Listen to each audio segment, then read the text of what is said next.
Hello, and welcome to Outer Spaces, a podcast dedicated to empowering designers and contractors in the outdoor living space. Through this show, we hope to create a powerful resource for you, someone who is trying to grow their company but might not have all the tools and processes to do so. On Outer Spaces, we are passionate about breaking the chains of small mindsets and helping contractors just like you take control of their businesses and their lives. My name is Joshua Gillow. And I'm Dwayne Drawn. Through our 40 years of combined dirt under the nails experience, we look forward to sharing tips, strategies, and other contractor success stories here on the Outer Spaces podcast. Without further ado, let's get on with the show. Welcome back to the Outer Spaces podcast. This is your host, Joshua Gillow, and today I have a special guest on. His name is Luke Hansen, and he's the founder and CEO of the construction industry software Company Cam. Now, Company Cam started back in 2015 and now serves tens of thousands of contractors across the globe and has been used to document information in the field for over 5 million projects to date. So I'm super excited to dive in here with Luke and find out what Company Cam is and how it can impact your business and make things easier and more profitable for you. So without any further ado, Luke, welcome to the show. Joshua, thank you for having me. I'm pumped. Yeah, no, I can't wait to dig into this. It sounds like a really cool technology. I have to admit, I was sneaking around a little on your website before we got on here to see what this does. And so before we get into all the good, all the good features and functions and why you should buy this, let's go into a little bit about your past. How did you get into this? Were you in the industry? Like, how did you start out, man? Yeah, so I am in Lincoln, Nebraska. So grew up Midwest. My dad started a roofing company kind of accidentally, like the year before I was born. And so he was trying to be like a coach. He got a master's degree and to be like a trainer. And because of, I'm 37 or 38, I had a birthday last week, carry the one. Like the early 80s turned out wasn't a great time to like a job market, I guess. And so he just started working construction, because he had grown up on a farm, and it was just kind of like, yeah, you just move, just go.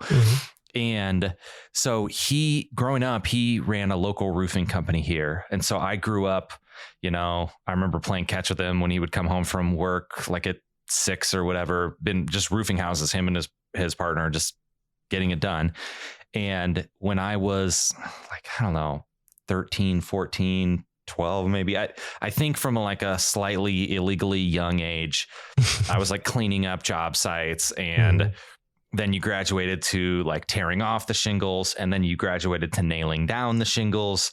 And then, from then to about the age of 30, worked for him most of the time, in college, dropped out of college, went back to college, got a degree, traveled a little bit, just kind of bounced around, but always worked for my dad's contracting business up until 2015, or really it was 2014 when we started working on this idea. And I was managing our siding and gutter division. And we really knew roofing. When you're expert at something, you've done it a ton. You don't need the checklist every time. Yeah. You know what to look for. You see things and you're like, ooh, we got to worry about that. And we had that knowledge in roofing, but we didn't have it as much in the gutters and the kind of the siding part. And so I was trying to get everyone to take a ton of pictures to, so that we could coordinate, so that we could plan, we could look at them, because we were just doing dumb stuff. We'd like bring a ladder that wasn't tall enough, or the wrong color of gutter coil, like things that had we looked at a picture and clearly communicated, we would not have made that mistake. But the problem was trying to get all these pictures from everyone. We tried to use Dropbox. This is back in the day when people would hand you that like micro memory SD card, and then you would put it in the bigger SD card, and then you'd put that in your computer. And so I had classic, small contracting business. I was also the head of marketing.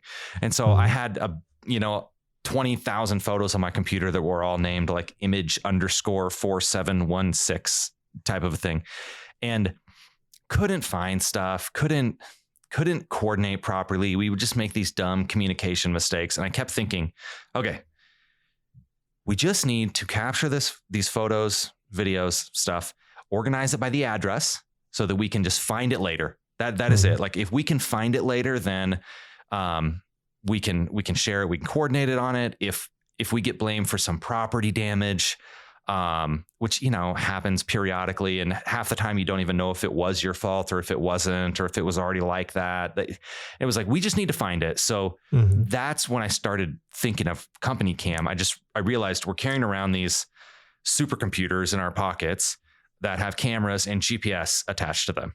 Like we should be able to all go out and take pictures that organize under the address so we can find them. That was the initial starting point.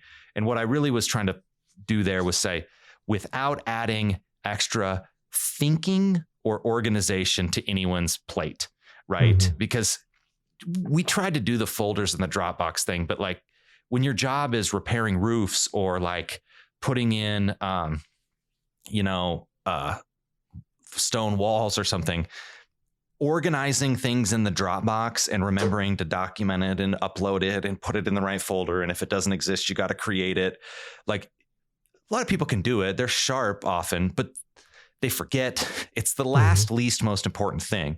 And I knew that if we didn't make it almost simple and automatic and like leave no room for excuses, that it just wouldn't get done and it wouldn't matter. So that's really, that's how I kind of grew up and got into the contracting business and then started Company Cam.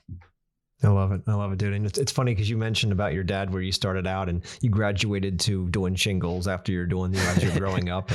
And I still remember a picture that my mother took of my brother and I. He's about 18 months younger than me.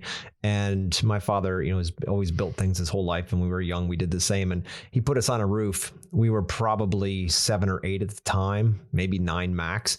I'd actually probably even younger than that, whatever. We got up there and because the roof wasn't that heavily pitched, he actually nailed our jeans to the roof so we couldn't fall off. And he went up working on the roof and we sat there with hammers and nails and banging on things, right? But it was a flatter roof, not straight flat. But, we still have the picture of it. And I'm like, man, it's funny because most of you wouldn't think anybody would do that anymore, but that's why I'm not afraid of those things. And that's why we can do all of that stuff because we were. Well, times have changed a little, but the kind of idea of like, hey, these kids also don't want to fall off the roof. Like I've let my kids get on like my back porch roof, which is really low pitch. And it's like 8-10 feet off the ground, low pitched.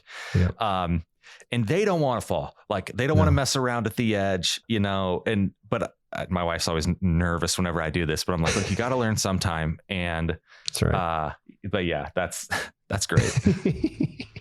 No, but it's good stuff though, and then we have to obviously do that same thing with our kids too, and get them out there and get them used to it and all of that and just keep moving that along. But no, I love the story and you saw a problem and you fixed it. Now, I know that was something with us, doing outdoor living now for the last 25 years is I take all these pictures and I'm old enough, Luke, to have, and you're probably not too far away. I'm 43. So had, when they had a 1 megapixel camera, remember that? I'm way younger than you, dude. Come on.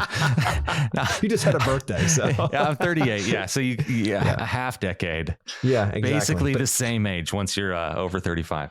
This is true. It's all the same. We all go to bed at 9 o'clock. But anyway, the point is that we have the camera and I go around taking these pictures, thought I was, hot potatoes here running around snapping all these pictures and they're all in this memory card and trying to go back. And then the phones came out and you took tons of pictures there, but you're always scrolling back through your private pictures, your business pictures, your blah, blah, blahs, and you're going through them. And I love this idea where you go into the app and boom, you can just keep everything, in that GPS coordinate. That's just so good.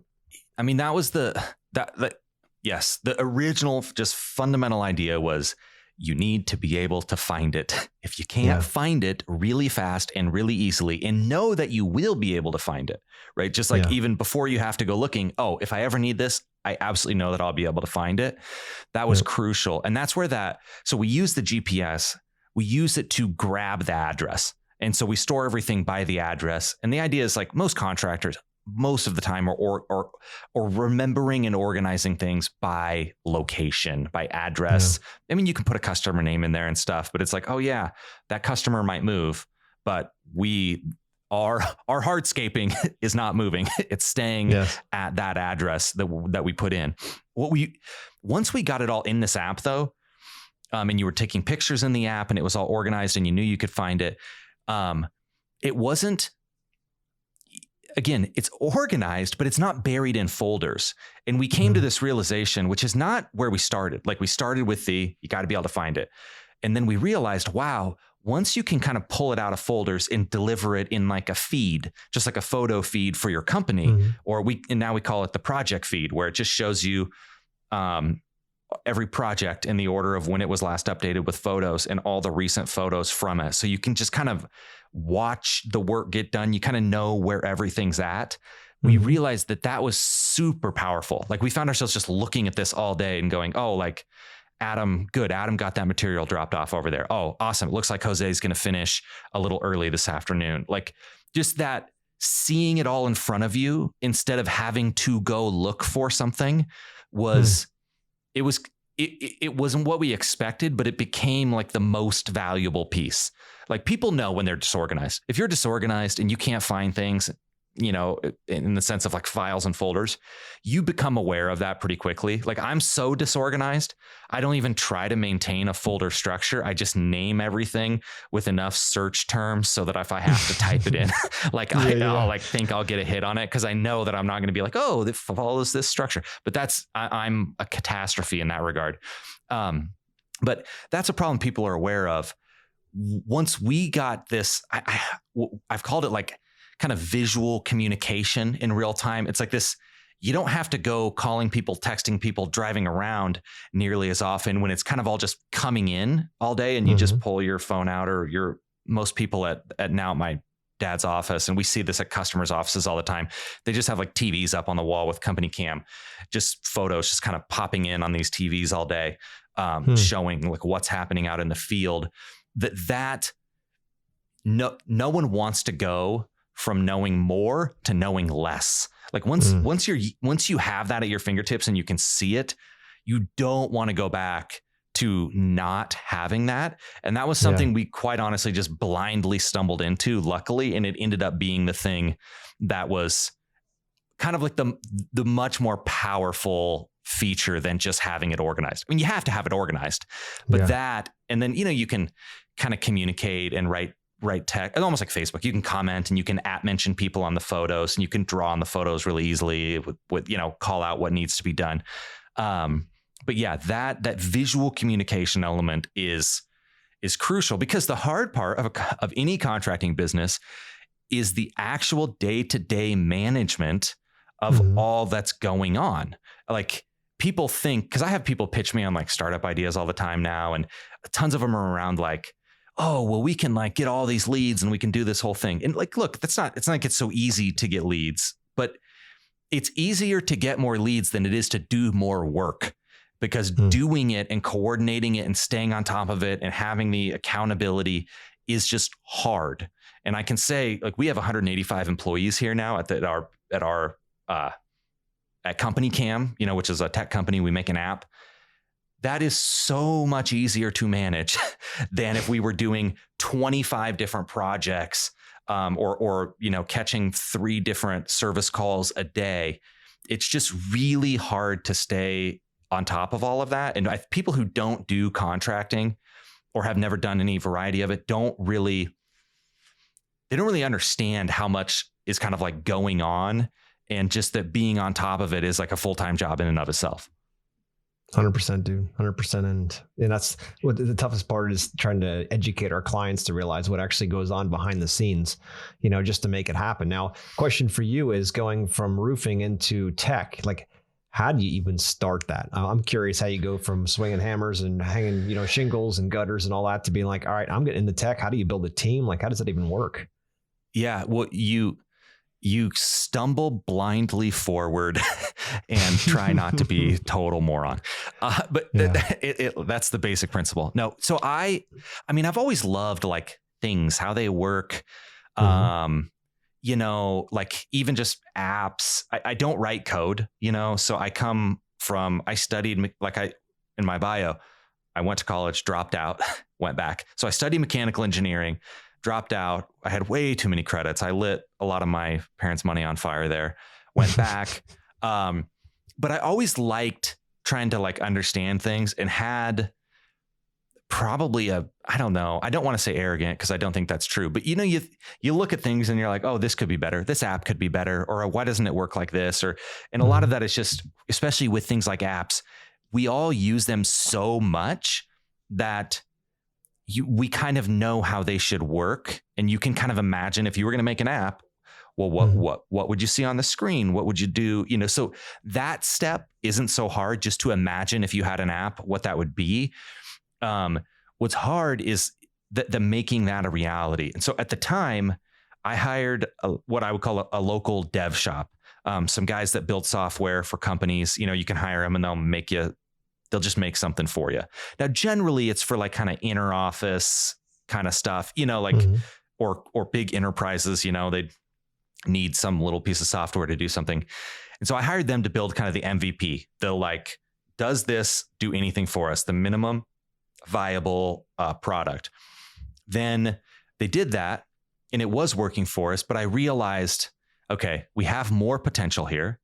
And if we want to turn this into a real company, we've got to have people who are really motivated and really interested in the long-term success, right? Like we're not just trying to check a list of things to get done today, that like we're in it for the long haul. Like we want it to be good next year and the year after. And, we're not out the door tomorrow.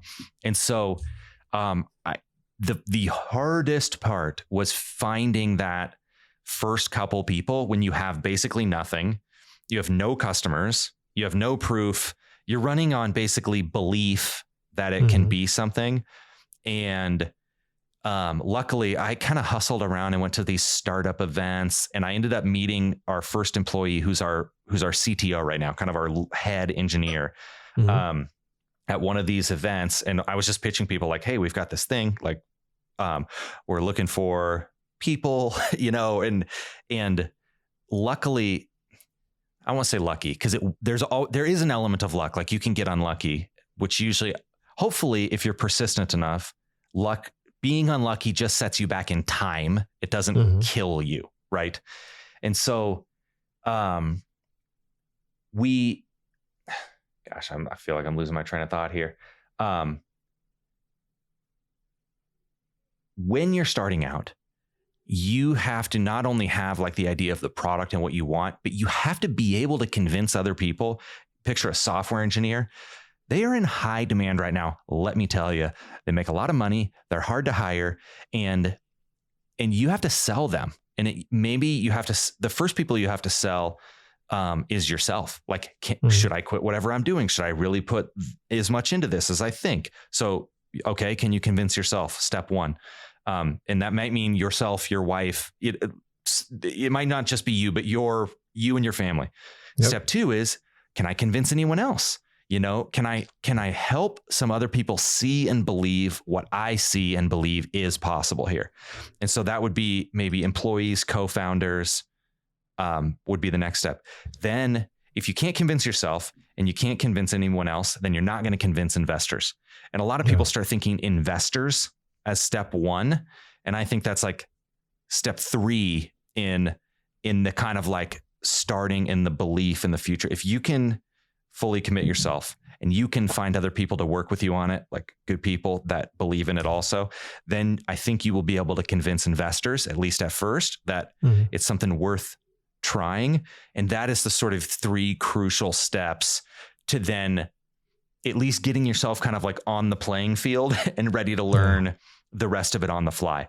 So that's roughly how I came in. Just, the big benefit that I had was that my dad, our family roofing business, my two brothers who worked there, we all believed in it. And it wasn't just me. Like they believed, hey, this is something that people need that's going to be valuable. And so we did not have to raise investor money right away. We self-funded it. And got going, and we were able to pay a couple employees and get up and running. And then hustling out and meeting those early employees, and quite honestly, getting lucky. Like our CTO, Chad, again, who's still here. I didn't know how to vet an engineer. I mean, I asked around, people liked working with him, thought he was smart, but he's fantastic. Couldn't find a better person to be your first engineer at a company. So there's an element of kind of catching it the right way, but a lot of it is keeping moving forward, and then clearly understand the difference between failing and quitting, because you will for sure fail many times at first. You'll fail to convince an employee or a co-founder. You'll fail to sell an investor. You'll fail in what you think your product should be in certain ways. But like that isn't quitting. You can keep going and not quit. And I think a lot of people, they fail a time or two and then they quit because they feel like they are a failure, whereas I think failure is it is like a bunch of inevitable steps along the way. And what you can control is whether you quit or not. Sorry, that got a little out of hand. No, I love that. That's kind of where we started. You're spot on. It's exactly it though, because, to fail is an event. To quit is a choice, right? So you're going to fail, especially if you're breaking ground like you are. You're taking an idea that's in your head, and you're a lot like me that way, because I'm like, I have an idea. I have no fucking clue how these tech guys do this stuff, how this works, I don't know, and I don't need to. All I need to know is how the user interface is going to look, what I need the features and functions to be, because they don't have that piece, and I do. And they, then you can be like, all right, let's make this work. Let's get together. Let's collaborate and bring something amazing to the world. Take your analytical mind and I'll take my practical, mind of actually using it and put them together, and you build something beautiful. So it's huge, dude. It's huge. Now, on the subject of mindset, working through some of these different, I call them learning experiences over failures, but they are, right? You're learning as you're moving forward. How did you manage that inside of yourself when you have, family money on the line, a lot, I'm sure, to do this and get it going and having to believe in this? Because I know it is tough in the beginning when you're starting something brand new in a brand new sector. It's like, holy crap, I don't know a lot. I have to live on hope and faith. How do you get through that from doing roofing into that kind of hope and faith?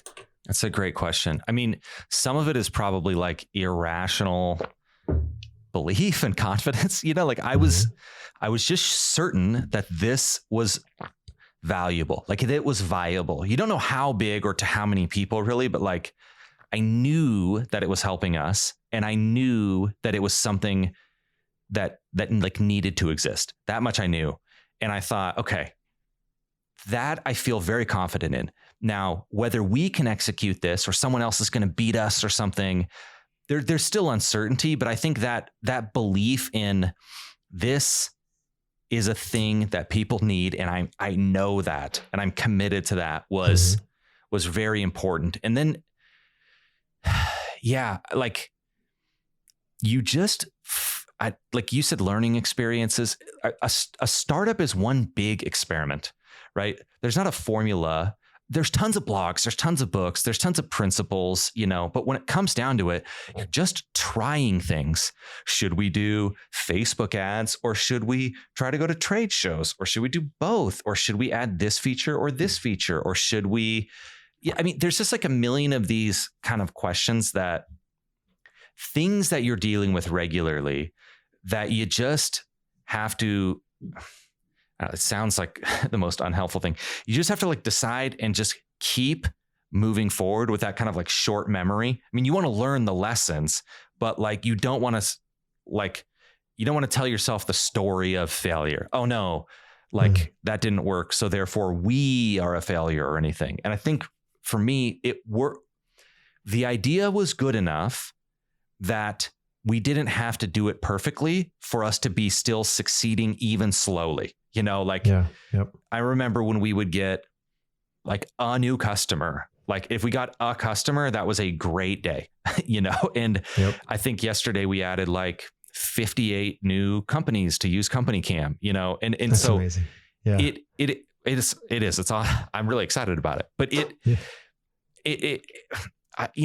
there was tons of times where I felt like, oh, this isn't, like, we should be doing better. This other company is growing faster. And you can get in that, like, comparing yourself to other things and people. And it's a dangerous place to be, because there's really no winning. Like, no matter how good you are, there's someone better than you, faster than you, smarter than you, something. And I think partly I want to credit my parents, let's say, is that I just believed that we were going to do it and that I was capable of doing it. But more than that, I knew I would be embarrassed if I failed, but I also knew that I would be fine. Meaning, it's like kind of keeping your life in the proper perspective. Like, like if I lose money from my parents, which it would it would not have been a good thing, but they're not going to go be out on the street starving. I'm going to be okay. Like I was really, and I believe this, like I would have been fine. If this thing would have failed, I would have been embarrassed.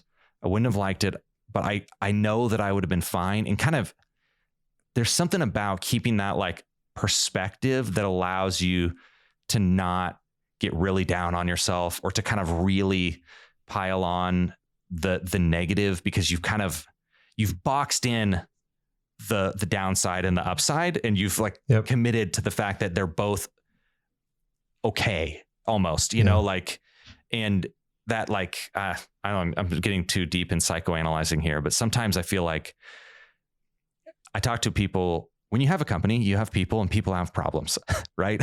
Yeah. And oftentimes if someone's got a problem or something, I'll say, hey, like, what are the 10 most important things to you in the world and your life? Mm-hmm. Is this thing in the top? Is this one of those? No. Yeah. Is it in the top 100 things? Probably not.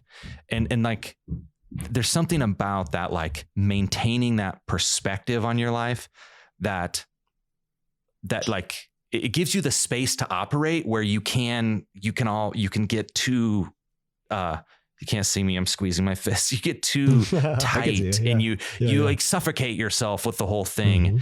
Mm-hmm. And really avoided that even when I wanted to at some point. I mean, one of the local kind of, I don't want to say who it was, but like there was a person at one of these startup events that basically told me, I think you're doing a bad job. I don't think you're the right person to be running this company. You should be doing better.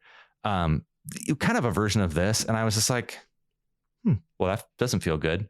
And I do feel like I'm doing a bad job, but you know, what does this guy know? I don't even think he's running a company. I don't think he even has, like, he's just here telling me what to do. And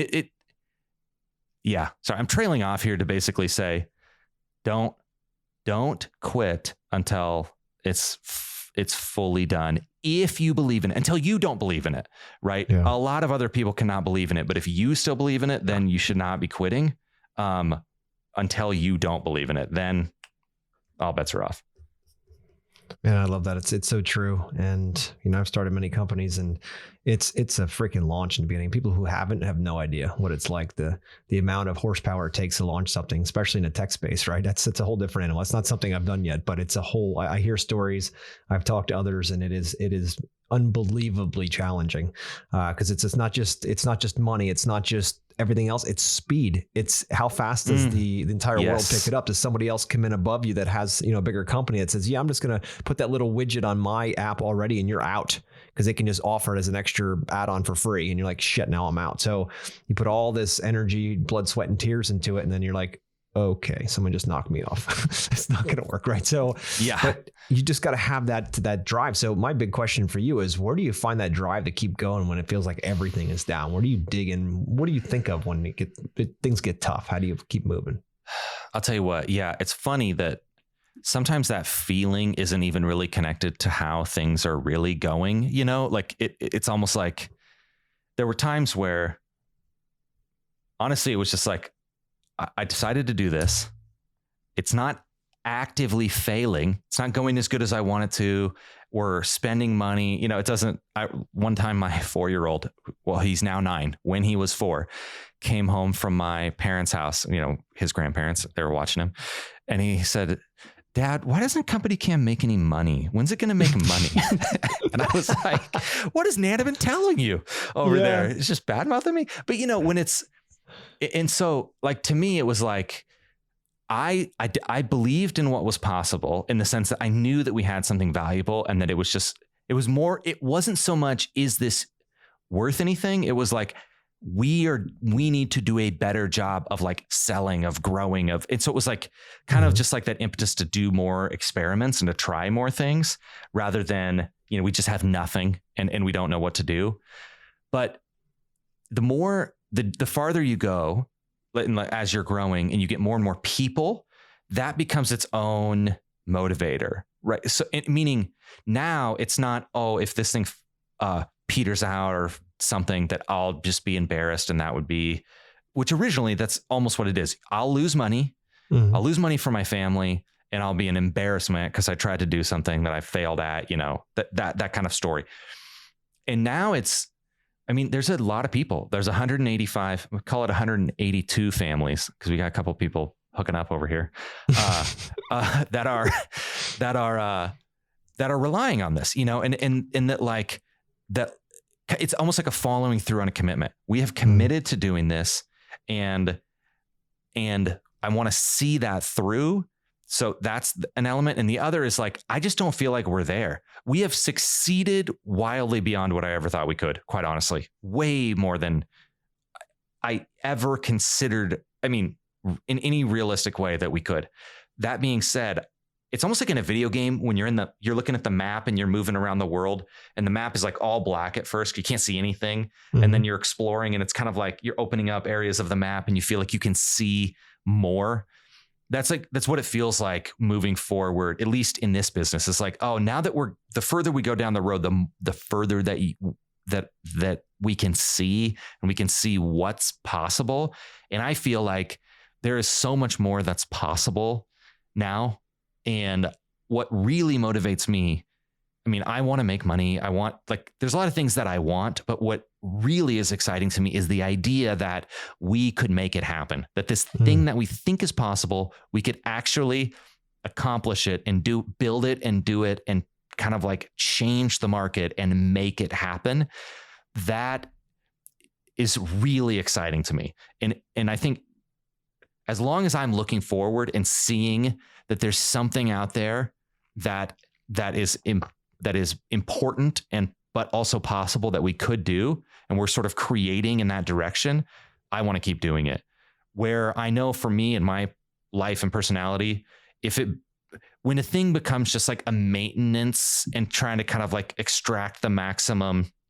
And you see this with software companies, like, oh, they used to do something interesting. Now they're just trying to squeeze every dime out of every user, because they're not really innovating anything anymore.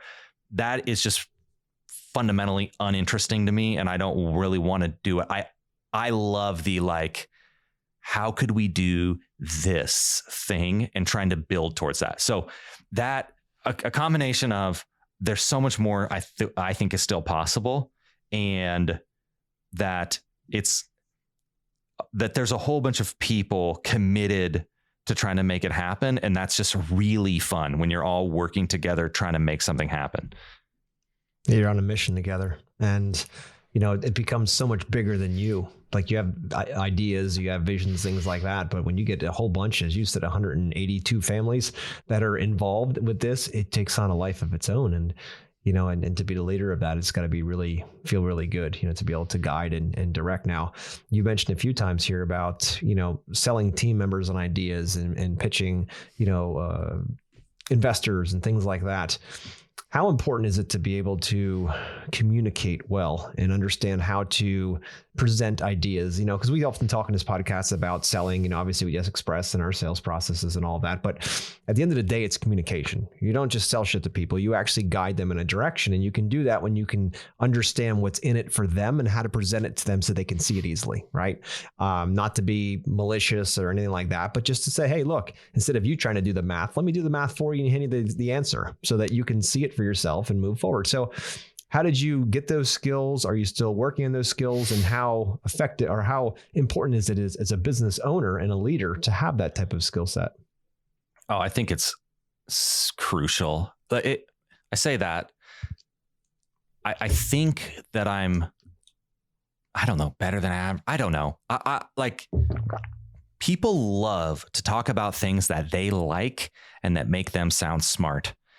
And basically, if you really love something and you really believe in something, you're going to sell it to other people.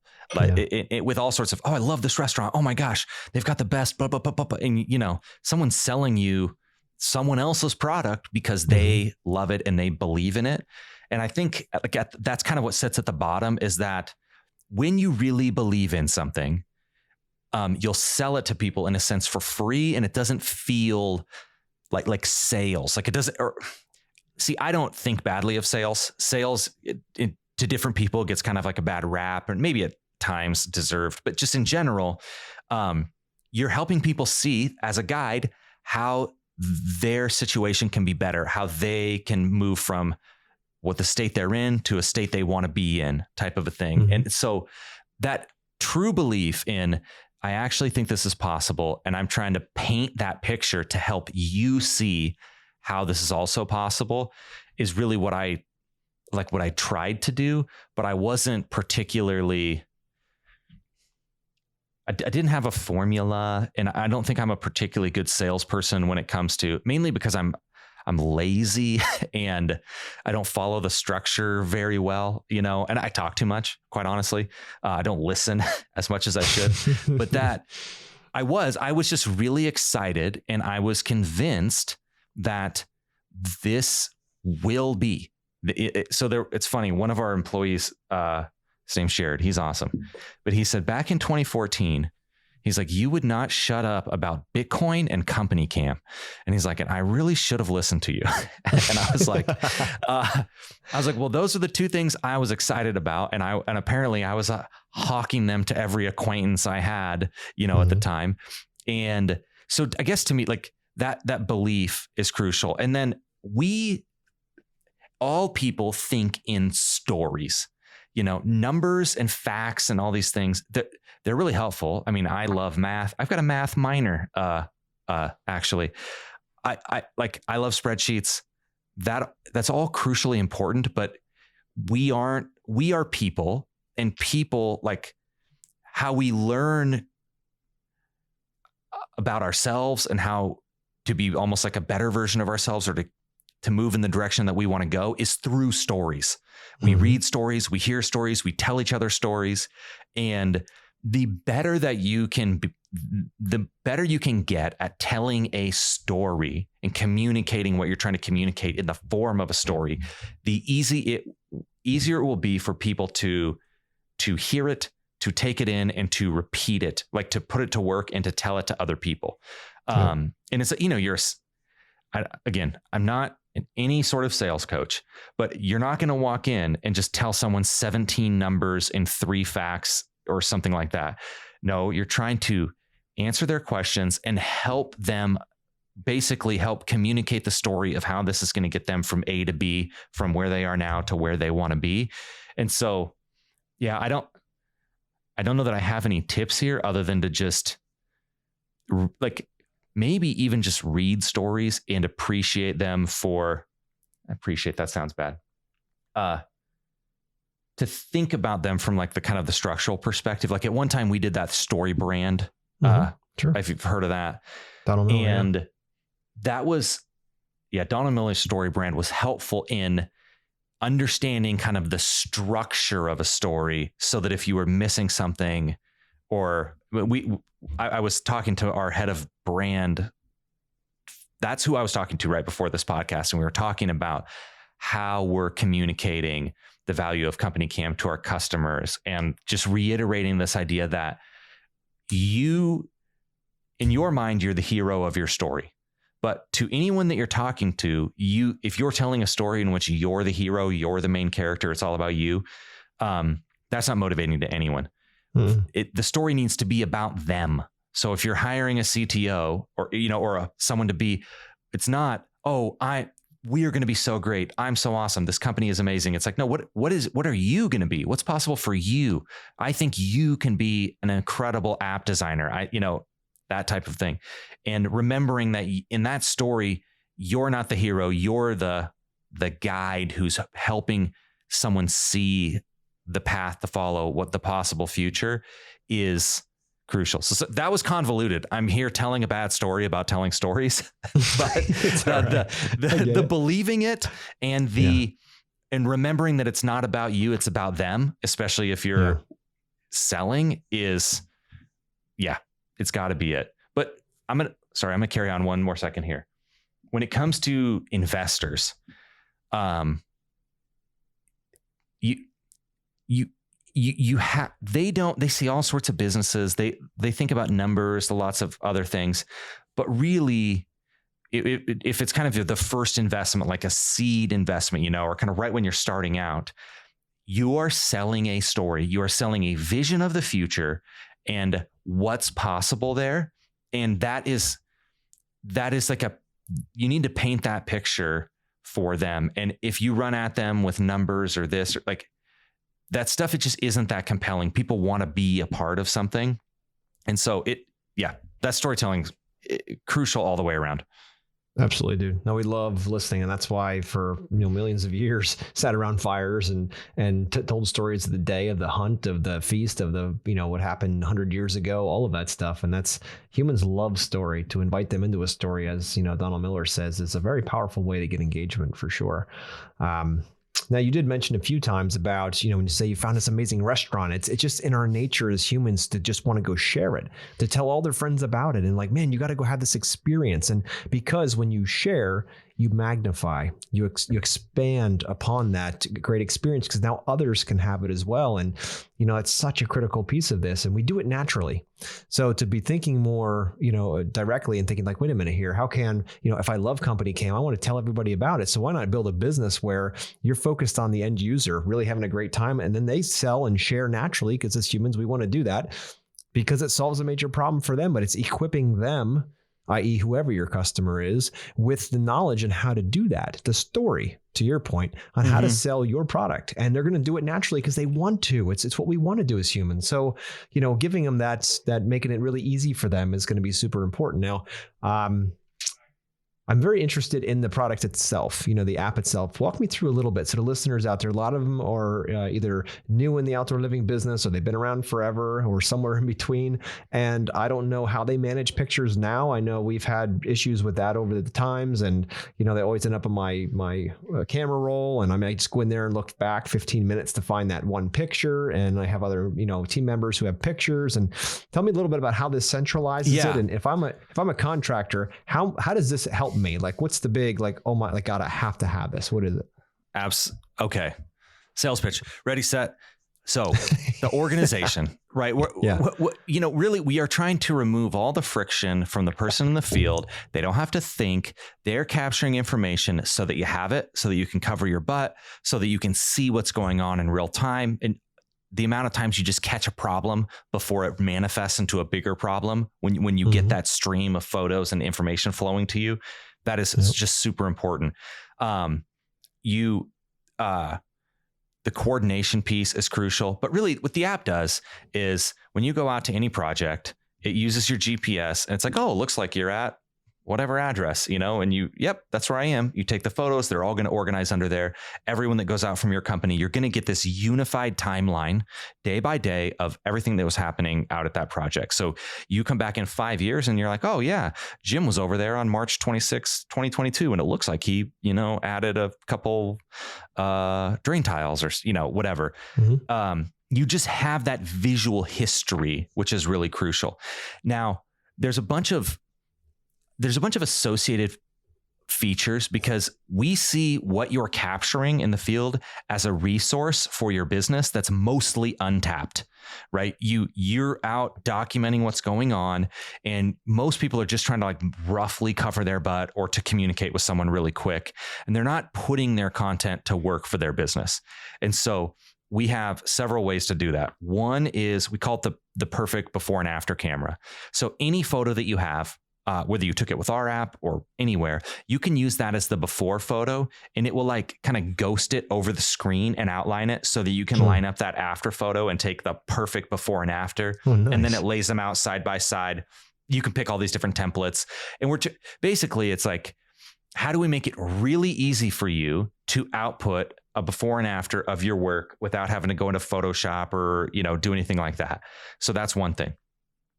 We have what we call our showcases, and it's a way for you to publish your work directly to your website. So you do a project top to bottom, with like 2 clicks, you can publish that directly to your website. It puts these little cards on there, almost like Airbnb. It looks really sharp, so that when a customer goes to your website, they can easily browse through your work and your different projects. They can filter them by what kind of project it was, by what materials you used. We're trying to make it, okay, we have this resource of photos. I mean, do you know how to get into your website and like update a bunch I Maybe you seem pretty sharp, but most people don't. And so all you got to do is install this, install this little thing. It takes like 5 minutes, if that. And then from our app, you can just be publishing everything to your website. And instead of people having to go to Houzz or Pinterest, I mean, look, there's still a use case for those places, but we want people to land on your website and be able to sell themselves, to look through it. Oh, I really like what they did over here. And our constant thought is every step that we cut out of a process of something that you would want to do if you had the time to do it. Like, would you want to show off all of your work on your website, or almost all of it, if there was no time involved and no headache? Yeah, absolutely. Yeah, absolutely. So we're doing that. Now, we also, sorry, I'm running through a lot of features here. We just released this kind of photo to-do list functionality where you can create these standard to-do lists and easily check things off and take photos kind of as one seamless experience. So maybe when you're estimating something, you need certain 26 photos and you need to answer these 5 questions. You can standardize that in Company Cam, capture all the photos, make sure everything is done, nothing got forgotten, and you're just, our whole company mission is to build trust through truth and transparency. It's what we're trying to accomplish. And you, if you're running a business, you want to be able to trust that the work is getting done, that they showed up, that they're doing it right, that they're, a million different things about what's going on in that site that you can't be at. And so we see the photos and the videos and what you're capturing out in the field as the facts on the ground. That's the truth. So you're capturing the truth on the ground. Company Cam helps you transparently communicate that through your organization. In this feed, everyone can see it. There's kind of this accountability to, it's all public in your company. Nothing's hidden. Now you can hide some stuff, but you have a little bit of access control if you want certain people not to be able to access things. But just in general, the default setting is you have this public feed inside of your company, just for your company, that you can see what's going on. And that kicks up the accountability and it kicks up the trust. And if you can trust the work that's happening out in the field, then your customers can trust you.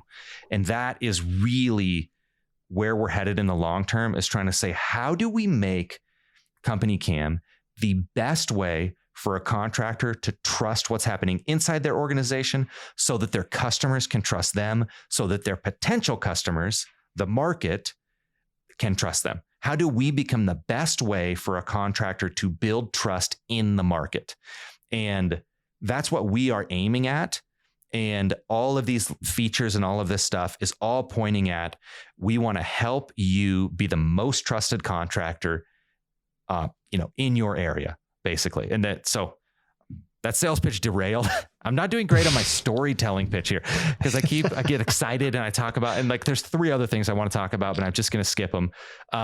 There's a lot of, PDF photo reports. It's a lot you can do, but you get it organized, you see it, and then we're going to try to help you put it to work in a way that otherwise you want to do, but would just be kind of difficult and tedious. And we're going to try to make it simple.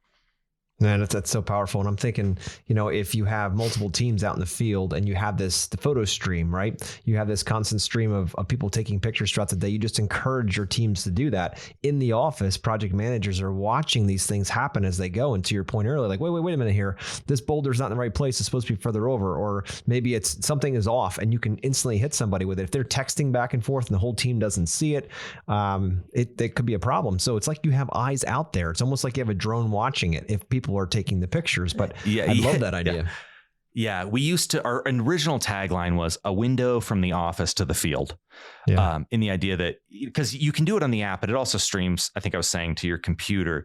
And I mean, the amount of times that we've seen something going wrong, not intentionally, but just it's starting to go wrong. And if you can stop it when it's starting to go wrong versus when it's way wrong, you'll be happy that you paid $19 for that person to be using our app, which, by the way, our app is $19 a person.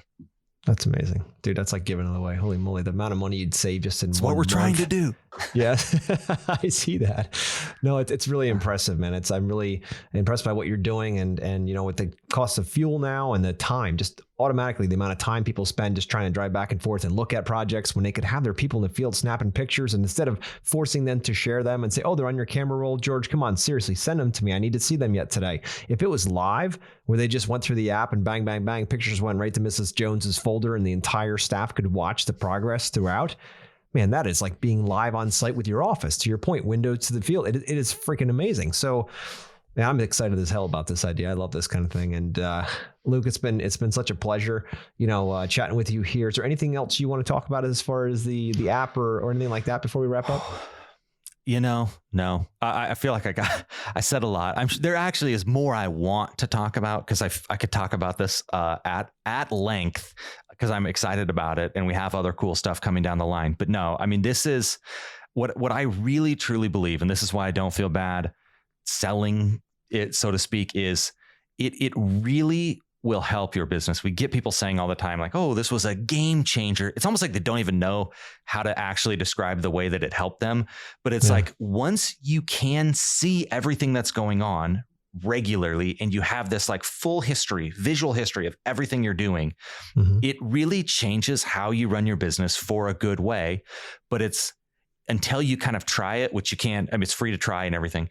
Until you try it, it is hard to imagine. And that's been our hardest thing. I was talking about, getting organized, but then we stumbled into this kind of seeing everything and how powerful that was.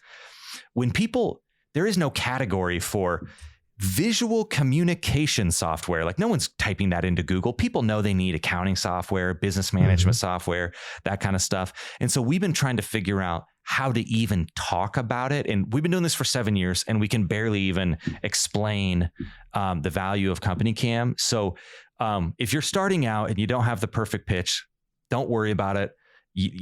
We're here 7 years down the road. We're doing okay. And we still don't have the perfect pitch for this thing, even though we believe in it and we believe it's really helpful. There's room for you. One last thought here I had as you were talking, if you're constantly streaming pictures from the site, and I've had this happen in the last 25 years in business, and you get that one phone call 3 years later where Mrs. Jones tells you, I never had water in my basement, and we just had a big rainstorm, so now I have water in my basement. It's your fault. And you're like, well, Mrs. Jones, there's always been a low spot next to your house. And she's like, no, it's not. It's always been good. You go back, and all these pictures that you're taking, you go back in the feed and you look, and you're like, oh, look at that. There was a gully there before I started. You have all these, you're not trying to go through a camera roll 6 years, 3 years later, whatever, and trying to find that one picture. It all lives in her file, if you will, right? And you can see the entire progression. You can say, all right, here you go. If you're going to try to hit my insurance and sue me, I got a picture right here showing that there was a hole in water in it before we even started, right? And you're like, it's incredible what could happen there. It's you have it documented and organized. That is so important. It's really handy in that regard, because you don't have to go digging. You go and you're like, oh, look, here's everything. And it's like, you see, these are the people that were out there. This is when they were out there. This is what it looked like when they were out there. It's time-stamped. It's geotagged. It's provably real. It's not, and it's shared. So, it's real. They know it's real. And yes, it's like every day we're hearing a story around here. Oh yeah. Saved $1,000 because we didn't have to put new gutters on or pay for someone's basement waterproofing. It's a big, big thing. It is, man. I love that you're doing this. And I know you're not going to give up. You're going to keep pushing for this because, you're already, besides your team you've built, you've creating your own sector, your own market, your own thing, a solution that no one else is touching. And I love it. So, brother, this has been amazing. Thank you for coming on and spending some time and telling us about your passion and what you're doing for the industry. And anybody out there listening to this podcast, if you guys have people out in the field and want a steady stream of information, it's as easy as point and click, and everybody can take a picture on their phone and you get it as a steady stream coming through the office. And you're like, holy crap, I see exactly what they're working on. Oh my God, why are they working on that today? I told them to work on this. And now you're getting steady stream of this stuff. You can run a more effective, more efficient business because you're going to have the optics into the day-to-day and not have to worry about taking all that precious time that you could be building your business and working on your business to go out and work in it. So this is a tool, and at $19 a month is an absolute freaking steal. Thank you, Luke, for putting in so much time into this, and you're going to change the world with this, dude. I absolutely believe it. Absolutely believe it. So how can people find you? Companycam.com. So we made a page for you. So companycam.com/outer spaces. You can do a free trial there, and it gets you a little discount. If you decide it's something you want to run with, you get 2 months at half off through that companycam.com/outer spaces. But Perfect.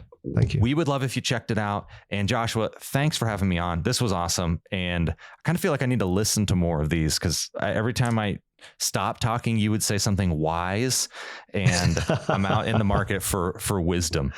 Nice. We can always tune in each week. We try to be as wise as we can. You can see the grays coming in the beard more here. Wisdom. I think that's, yeah. Yeah, because you're so much older than me, like I said. Yeah, exactly. See, I've got a couple of years on you, and this is what happens, I suppose. But Luke, it's been a pleasure. Thank you very much for coming on. And guys, thank you for listening to the Outer Spaces podcast. As you know, our goal is to bring amazing people on like Luke that can help you with your business, be more productive, so ultimately you can do more of what you love, right? Spend more time with your family, take more vacations, just be more present with them, because ultimately that's what we do it for, right? We do it for them, and we do it for our ability to impact the world. And if we end up at the end of the days with no one around us because we just ran after money, and we end up with just big piles of it, it's not going to be a great life. So the goal is to do what's in your heart and grow and become, more impactful as a human and what really drives you. So thank you again for listening, and, keep spreading the word. Our goal is 2 million contractors here to, impact and empower 2 million contractors in the next 4.5 years. So you guys have been amazing. There's thousands listening to these podcasts, and just keep sharing. If this is something that you think someone in business could really benefit from, and it really should be shared to every business, share it. Send it to a friend and say, dude, this could solve your problem, because this is amazing what Luke's working on over there and what they're doing. And then again, at $19, man, you can't beat it. So thanks again, Luke, and everyone out there listening. We'll see you next week.